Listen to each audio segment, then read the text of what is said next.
150-200 اعضای حزب داریم در ناحیه واسه. خب اون اگر 10 نفری خیش و تبار و یار و دوست و بچه‌ها کلو داشته باشن، مثلا 1000 نفر اعضای حزب.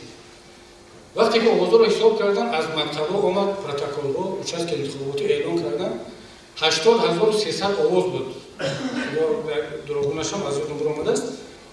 40000 و چند آواز حزب کمونیستی جمهوری تاجیکستان گرفته است و 40000 پلس یک آواز حزب خلق دموکراتی تاجیکستان، حزب نهضت اسلامی تاجیکستان، حزب سوسیال دموکرات 0 صفر، همش صفر.